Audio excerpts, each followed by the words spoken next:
This is the Girls of High Value channel. My name is Joseph Darling. Today we're talking about why you, as a woman, tend to reject responsible polygyny or 3 girls in love as we discuss on this channel. Now some of you will be like, well, I don't reject it at all. And the reason why is because you are feminine. Those of you who do reject it, it is simply because you are masculine. But we're gonna dig deep into it. If you have any comments or questions, or you completely disagree, please comment down below because I want to hear your thoughts. Let's first talk about the concept of trust. Because trust, no matter how you look at it, is more important than love. That's right. Now, women are driven by the emotion of being in love. However, trust is the foundation that allows that love to be in place. In other words, trust allows safety and security for the woman so that the love can grow. So the woman understands the emotion of love, but she does not understand the emotion of trust. Because trust isn't really an emotion. It's simply there. It's a foundation. It's basically love's transactions done repeatedly over a long period of time. But love can also be found in the beginning if she's already feminine. The thing is that feminine creatures trust naturally. It's in them. It's in their veins. It's what they do. They're submissive. They're trusting. But very often that has burned women in the past. This is the entire reason why feminine women in their teenage years get burned, and that's when they become masculine. If they had not been burned in the past, they would be trusting. They would be feminine. They would be submissive. And they would be happy and fired up throughout their entire lives if they could trust everyone around them. However, that's not the case in the world that we live in today, and especially with guys who are also teenagers, who they go to school with, and who they end up sleeping with and getting burnt by. Eventually, she ends up, sadly, not equating sex with love. They become two independent things, and she ends up becoming a strong, independent woman that can live on her own and that doesn't need a man to be there for her. This was all because of breach of trust. But in the beginning, in her early teenage years, that safety and security was there because she was naturally trusting. But now, once she loses trust in men, that trust needs to be built up over time because she's afraid of being burnt again. Does that make sense? This is the main reason for why women are no way. I will never ever want to share my man with any other woman, and that's final. The reason why is because they've been burnt in the past and they do not trust men. So let's dig deeper into safety and security in terms of her emotions, okay? I've mentioned before that women are driven by being in love, but they're also driven by the fear of being left out.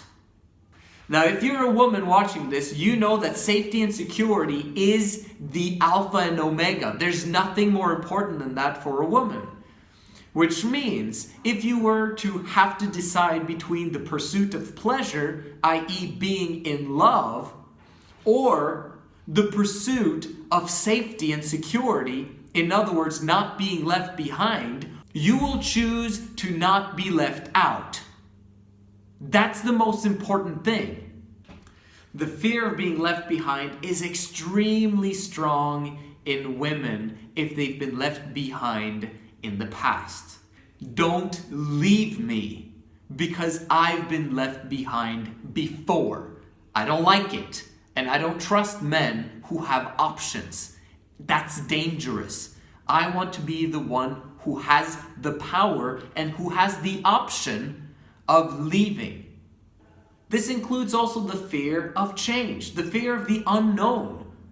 If a guy says, I want to live polygamy, I want to have 3 women, not just you.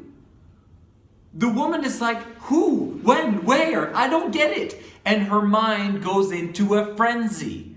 Okay, she can't stand not knowing what is going to happen. Or are you suddenly going to bring a woman home? How are you going to do this? What's the process? If there's no system, you're basically ripping away the safety and security that she's standing on. And it's not a very good idea. She needs to know that her man can be trusted and that he'll always take care of her no matter what. That she can feel safe in that. And the last aspect when it comes to safety and security is simply the religion aspect, or believing that God is against this kind of lifestyle. Throughout the history of the world, most societies have been polygynous. One man with more women. It's nature. And God created nature. And some of the greatest leaders in Bible history were blessed because of their polygamy, because they have multiple wives. And it was almost as if God gave them masses of more blessings because of it.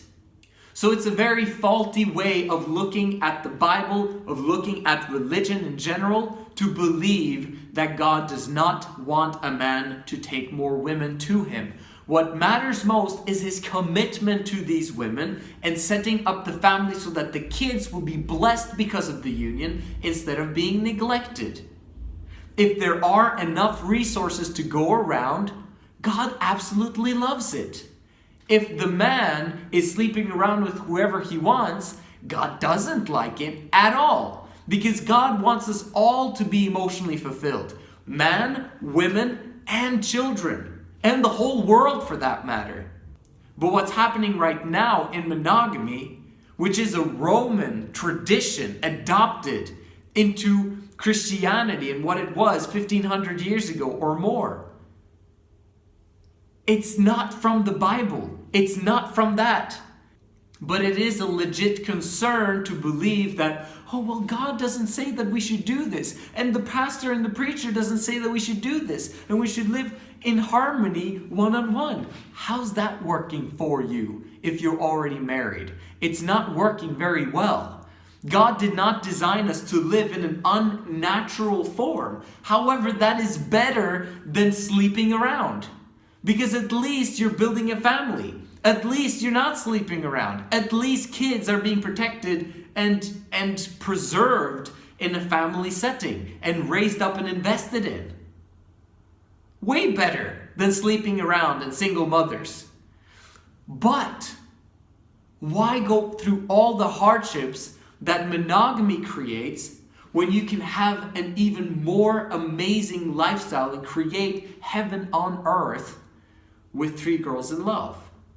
Moving on to masculinity and understanding why your masculinity is the exact reason why you are refusing polygamy in the first place. Like I've mentioned on several videos, what is it that attracts women to men? Women are attracted to men who are masculine and who are leaders and who take charge and make things happen. The ability to do. The ability to do, the definition or the word for that is power. So women want men with power. However, in marriage or in a one-on-one relationship, what ends up happening is that the man, because of his 10 to 12 times more testosterone developed in his body because of his testicles, compared to the woman, the man will be driven towards desiring sex a lot more than the woman desires it. There's a massive mismatch going on in way more than 80% of long-term relationships today. That's a problem. It's a daily problem for a lot of couples because the guys very often want it daily, but the woman, she doesn't. But the more the man desires it, the less she becomes interested in it. So it becomes an even more mismatch because the man struggles to restrain himself and the woman is driven away by his desire and he's coming after her and she's running away and he comes after her. It doesn't work very well. And she has that power and can use it against him for whatever she desires. They say in monogamy that the man is the head, but the woman is the neck. In this day and age, in the matriarchy that we're living in, the woman is the neck and the head, and it's the emotions that she has that leads the family. That's a problem. That's a really big problem, because emotions cannot be relied upon. They create a lot of issues if it's not in boundaries. And men are the ones that can rationally come in, if they're masculine, and set boundaries as to protect those emotions and to protect the woman very often from herself. But if she doesn't trust him, then she needs to retain that power, because it's like having a leash on the beast. She's having a leash on him, making sure that he doesn't go anywhere, making sure that he doesn't cheat, making sure that he's always there providing, and making sure that he's always around and helping her with the kids. But her being masculine is destroying her life and her health. And she's becoming addicted to smoking and to drinking and to medication and to a lot of other stuff that simply comes from her not being emotionally fulfilled. If she had other women around her that she could trust, that was with her and that was going in the same direction as her and her family continuously for the rest of her life, she would be able to let go and to be okay with the man having the power in the relationship, because they're working together in unity in order to make the family work. But if she's masculine, she's not going to want to let go of that power that she has, because she doesn't trust him. But also because she's masculine, she is poor. She doesn't have an abundance. It's a scarcity mindset that is developed in her because she's masculine. So that scarcity mindset will make sure that she has less always of everything it is that she desires. The more feminine a woman is throughout her entire life, the more abundance she gets in her life. Always. The more masculinity, the more emotionally unfulfilled she will be, and the more poor or the more scarcity mindset she's going to have throughout her life, no matter how much money she's got. And if a man proposes polygamy to her, she's gonna say, hell no, because she has so little. She has nothing to go around. I don't want to share the little I have. I don't want it. Please don't have me share you. Don't have me share my resources, the small resources I have that you are providing or that we're providing together, to share it with another woman that could come and take it all away from us. Or in other words, take it all away from me. When a woman is masculine, she will be selfish because she has to. It has to do with her safety and security and her survival. And also, I've spoken about a woman's riches in terms of what it is that attracts a man to a woman. Okay, so what is it that a man finds attractive? It's beauty. It's femininity, nurturing. It's youth, fertility, all those things. If she has them in very small measures, she doesn't want to have the little that she has matter less to the man if he now brings other women on board.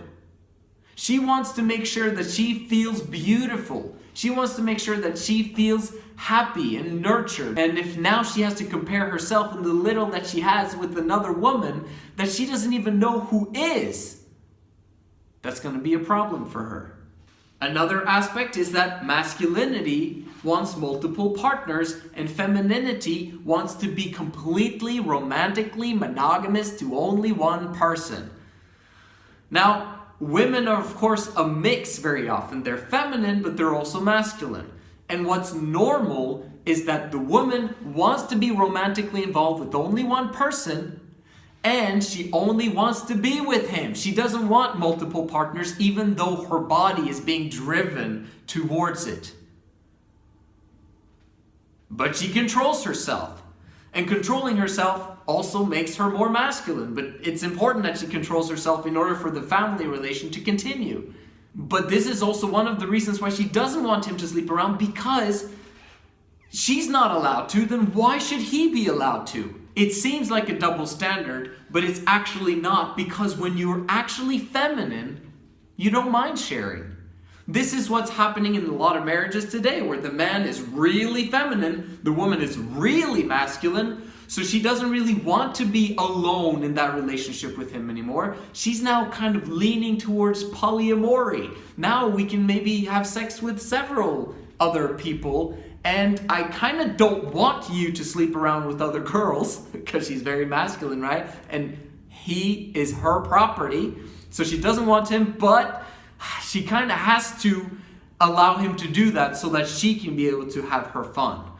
That's a big problem, because what ends up happening is that she develops more masculinity, not more femininity, and then he begins to develop masculinity as well. And that's when the fighting begins. In a polyamorous relationship, that's how it is. And then there are some feminine guys out there who are extremely feminine. They basically are, you go and have fun and let me watch, or show me a tape of it and let me be fired up and turned on for you and be excited for myself. That's sick, okay? That's how sick this world have become.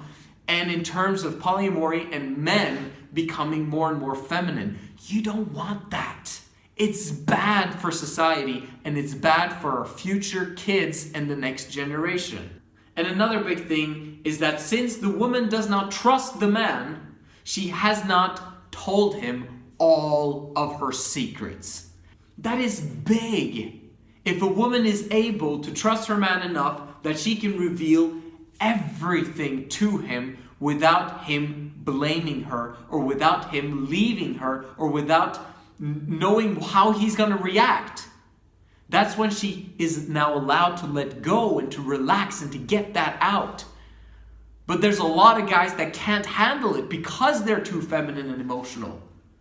So the woman is basically stuck with all of these things inside her body, inside her heart, and she can never get it out. And so she remains in her masculinity. If the man becomes masculine and stops blaming and seeks to understand what is going on inside his woman, he will sit her down and he will make sure that she gets everything off her chest. And he will listen to her, and he will accept her and understand her no matter what it is that she says. That's exactly what I did with my wife 7 to 8 years ago when I couldn't figure her out. I just had to sit her down and hear everything. And our relationship, literally, that evening, doubled, okay? 200% improvement in our relationship, simply because I sat her down and I told her, I don't care. You tell me everything. I'm not going to be upset. I'm not going to blame you for it. I just want to understand you. I just want to listen to you and hear what's going on, what's happening, what has happened in your past. And I want to work with you to make this work. It changed everything for us. And that allowed her to step into her femininity a lot more. Also remember that 2 women doesn't work. Okay, it has to be 3. The man speaks about polygamy, and then the woman immediately starts thinking about, I remember those times when he was looking at other girls while he was with me. But think about what happens when you look at one girl as a man. You're rejecting the other girl at the same time. It's impossible for you to accept that woman and at the same time accept her. You can't do that. It doesn't work. However, when there's 3, you can focus on another girl, and then the 2 others have each other. And when you are in 3 girls in love relationship, as a man, the man knows that he should never ever look at any other girl other than those 3. Because if he does, why would he look at those other women as an opportunity when he's got 3? And trust me, it won't happen either, because he's going to be emotionally fulfilled from having that relationship with those 3 women that he loves. If you want to secure that your man never ever cheats on you, give him 3 girls in love. And he will never ever cheat on you, because he will be emotionally fulfilled. It all comes down to trust. If you can trust a man that he will never leave you, that he will treat you all equally, that he will provide you with everything that your guys' heart's desires, and he will fulfill all of his responsibilities and make sure that you live in harmony together and fix any problems because he takes the blame every single time, Three Girls in Love becomes absolute heaven on earth. Trust is where it's at. And that's what we're creating with the Men of High Value channel, connecting them with the girls of high value, and then creating absolutely beautiful Three Girls in Love families where there is trust, where the women are in love and infatuated and blind to his minor discrepancies and faults. Because no one is perfect. But in Three Girls in Love, those imperfections become small vulnerabilities that are cute and that are adoring and that makes you love him even more. Right? Because he's not perfect. He's kind of like you. But because you're in love with him, you don't focus on those things. You focus on his positive qualities, on everything that he's creating for you. The key is establishing that strong foundation and platform of trust. And that is what you lost in your teenage years. You lost trust for men. That's why you're struggling perhaps with polygyny and surrendering to it and letting yourself go to it. Allowing the man to have the power in the relationship so that you can be in love forever and know for a fact that you will never ever be left out as well. That's the power of Three Girls in Love. That's what I want to share with you guys. I hope you share and like and subscribe, and I'll see you in the next one.